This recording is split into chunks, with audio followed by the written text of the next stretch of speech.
So, Dr. David Blacker, thank you so much for joining us today for a chat about paraquat. We're very concerned about it because we know it kills a lot of people worldwide. But I think your interest is more on the longer term effects. So it'd be great to get your perspective on it and the situation in Australia where you are.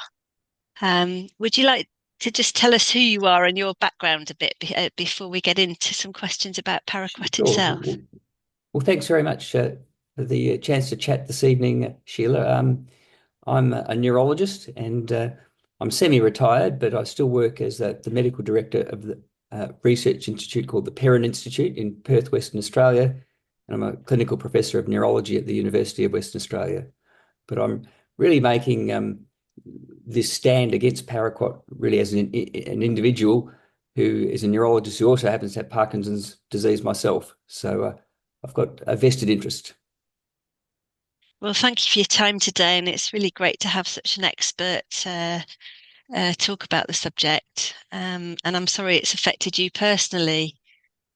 We know because it's such a hazardous pesticide that it's already been banned in at least 67 countries.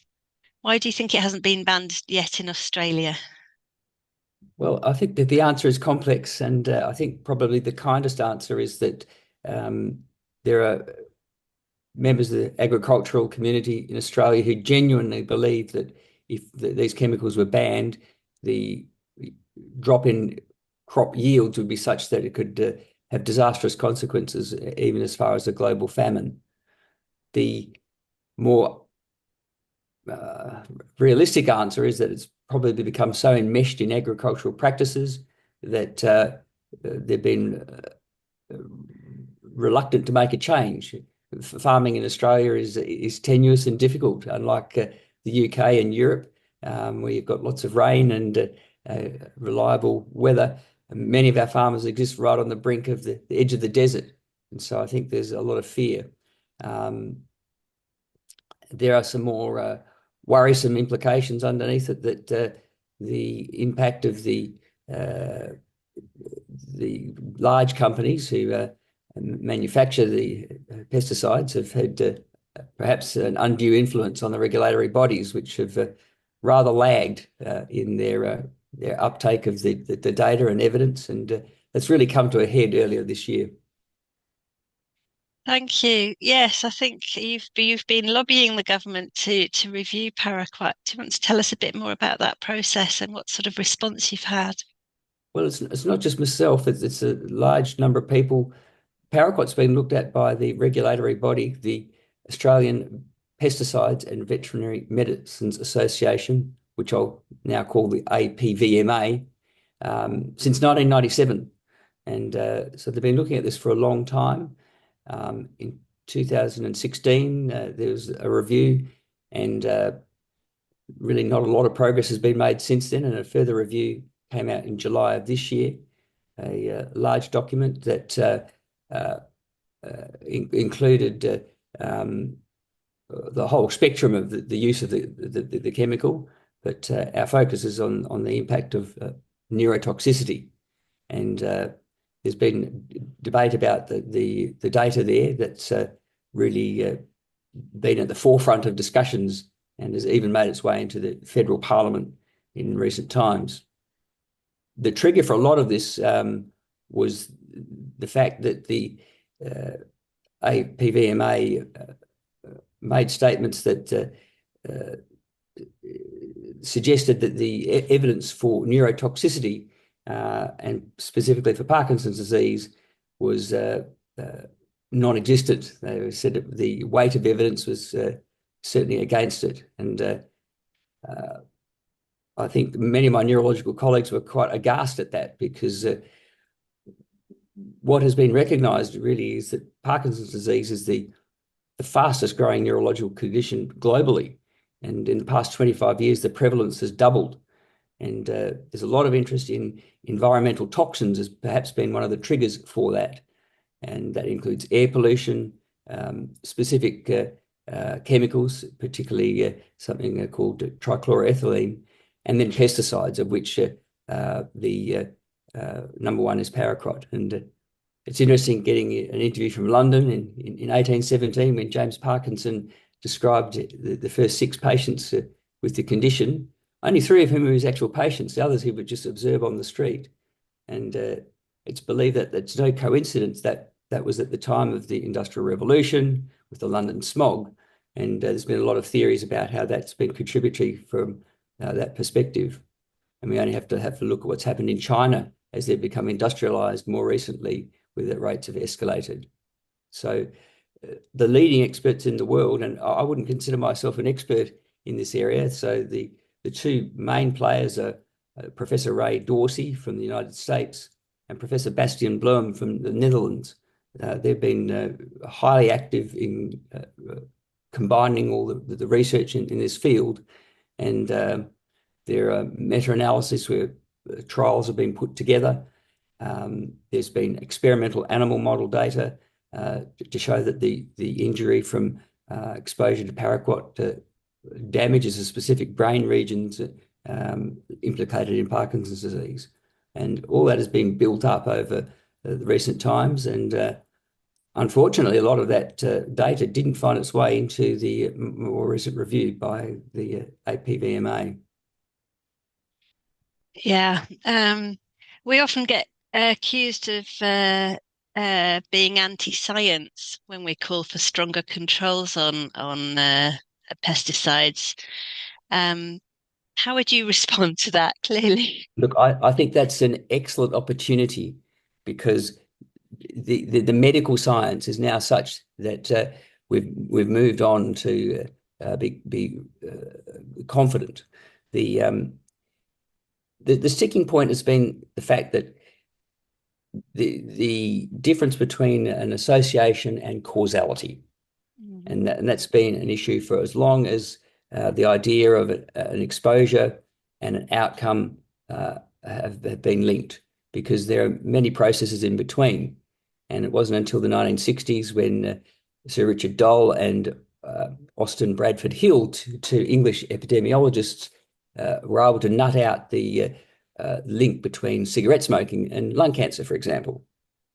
And there's something called the Bradford Hills criteria, which looks at 9 different elements, such as the timing of exposure and the strength of the exposure and various other things that accumulate together to point towards causality. And so many times, particularly when we can't do an actual experiment, so we can't run an exposure experiment like we might do in a drug trial. So in a drug trial, we'll have a condition, we'll have equal groups with exposure to the experimental drug versus placebo. And then you can actually really make assumptions about causality. But where we're making more observations of the natural world, that's a more difficult thing to prove. And that's where we have to take in the totality of evidence, including the biological plausibility, the precedents from other similar conditions and similar situations. And we don't have to look back very far to look at DDT and dieldrin. And after all, this pesticide is designed to be a biological agent that it does damage, and we know that it causes acute toxicity. One sip can kill, and as you know from the data on suicides and accidental poisonings, that's a tremendous issue. And the somehow it's wound up being that the onus of proof has fallen to the scientists to prove that the chemicals have harm to humans before any action is undertaken, which is completely the opposite of how we usually function in medicine. So if we are to develop a new drug, we have to go through extensive preclinical testing, which takes decades sometimes, and have to prove conclusive safety before we translate it into the human sphere. And so somehow amongst the mix of things here, that's all got mixed up. And I think that's tremendously problematic. I couldn't agree more. What when we're looking across populations, we reach certain conclusions about the body of evidence, but probably what really moves people is what happens to the individual that's affected by something like this. And we see horrible cases of people poisoned by paraquat, and the treatment's not there, and Yeah. the proportion of fatalities is very high.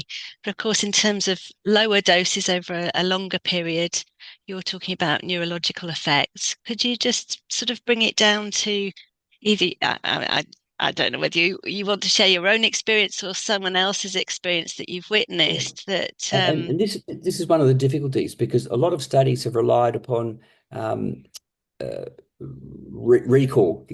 Can you think mhm, back 5, 10, 15, 20 years? Were you exposed to such a thing? Um, and almost certainly there's a multitude of different agents acting together. So it's very hard to isolate one particular item. So, for example, I lived in the country for 3 years as a child, and we lived right next door to a wheat farm. Um, and having revisited that country area, I suspect I had potential exposures. I had relatives who worked on farms, and we visited in the school holidays for another decade or so. And then at university, I went and did some work on the farms, and manual labour to supplement my income at medical school. But underneath that, I've then been a golfer for many years, and we're playing on fairways that has been sprayed with all sorts of things. So it's very hard to weed out those individual components. But one of the really pivotal studies that came out from California in February of this year um, didn't rely on this recall. What they were able to do was able to match paraquat use, which has been carefully recorded since the 70s in certain counties. And then they were able to match that with regions of residence and occupation. And so that was quite objective data. And that was clearly able to determine an exposure dosage effect because they could calculate how many pounds per square foot of acreage. They looked at where people lived and where people worked, and they were able to demonstrate that within 500 meters of an exposure, even if you were just living there, not working with the agent, there was an increased risk of Parkinson's. So that particular paper has been very important in our understanding. Just getting back to the issue of anyone who puts their hand up to oppose um, the use of paraquat has been branded as a radical activist. Um, and what I've hopefully been able to do is and there's nothing wrong with radical activism, uh, except it turns people's brains off on the other side of the fence. But what I've been able to do is garner signatures from leading neurologists throughout the west coast of Australia, and one of my colleagues has done a similar thing on the east coast. We've had, and many of these are highly esteemed professors of neurology and medicine. Uh, Certainly not the mold of the impression of a regular activist. And furthermore, the professors I mentioned earlier, Bastian Bloem from the Netherlands and Ray Dorsey from the US, have contributed, making contributions to the submissions to the regulator. And then we've got the societies on board, the Australian and New Zealand Association of Neurologists and the Movement Disorder Society of Australia and New Zealand have come out with supportive statements. So uh, these are not activists, these are experts. And so I consider myself just joining these people together um, to I think the first step in Australia is to have the regulatory body acknowledge the new medical science, and all those detractors and the politicians who've said that we're being anti-scientific by opposing it will be having to reverse their words. thank you. I think it's fantastic to bring all that body of knowledge together. I don't know how the regulators could question that level of expertise. Um, we have a UK kind of angle on this, and that is that Paraquat is manufactured by Syngenta, not very far from where I live, actually, about an hour away. Even though it's banned for use in the UK and has been for a long time, unfortunately, the UK exports this very hazardous herbicide to other countries. Do you have any thoughts on that position that countries could manufacture something that's too toxic for their own people to be exposed to, but would happily expose people in other countries? Yeah, it's terrible. I mean, the same as supporting cigarettes, for example, and tobacco. And I think I think it's great that the UK has been able to ban it, but it hasn't stopped. I think you've got to keep pushing because it's got an impact that's been facilitated, really. So Mhm. you're becoming an accessory to the ongoing problem. Yeah, I certainly feel that way with it just down the road from me. Uh, I just wondered if you've had any reaction from farmers about this. You mentioned earlier that farming in Australia is a tough old business, and Yeah, yeah, and yeah, yeah, um, yeah. what reaction have you had from the farming community? It's been mixed, and I think the proponents of paraquat will paint it as all farmers are supportive of it, but that's far from the truth. I've had a couple of farmers that call me and I've had long chats, and they've tried to explain the importance of paraquat and other chemicals in their livelihood. And I've visited the farms, a couple of farms, and spoken to farmers, and there are certainly farmers who've made submissions to the regulatory body pointing out that there's strong opposition to the use of paraquat. But the, I think the only way to actually advance this is to collaborate. And I think up until now in Australia, it's been isolated as an agricultural issue, when in fact it's now clearly not just agriculture, it's a medical issue, it's an environmental issue as well. And it's only and the federal minister for health has only just become aware in the last few months of the whole issue. And my argument is that we need to. It's easy to say just ban it, but things have to be planned, and we have to work together and collaborate. And what I'd like to see is number one, a recognition by the other specialist groups that there is a medical risk. And we've come into this to try and help the farmers because they're right on the front line. Their families, their neighbours, they're the ones who I and many other doctors are worried. We've had these observations for a long time, clusters of different occupations getting more Parkinson's. And we want to protect them and help them and minimize the risk. Now, there are a number of high profile farmers, and I'll go into it perhaps a bit later, who have been pioneering paraquat free agricultural techniques. And those may come with an associated cost. And the concept of the government supporting those costs, but considering them offset against the cost of medical Mhm. uh, Parkinson's. So it's been estimated, and it's probably an underestimate, that Parkinson's costs the Australian economy something like $10 billion per year in healthcare and in labour and in loss of productivity. And the annual grain value is about 13 billion. So you take one from another and Mhm. understand the just in the last month, there's been a fairly detailed article in the Movement Disorders Journal uh, with 11 different authors from international sites around the world. They've looked at pesticides and other environmental factors, and in their concluding statements, they uh, caution against an immediate, complete ban. But there are others who have advocated working towards it. And that's what my suggestion has always been. We have to work collaboratively. And Mhm. I think we have a potential momentum shift happening now, but it's going to be difficult.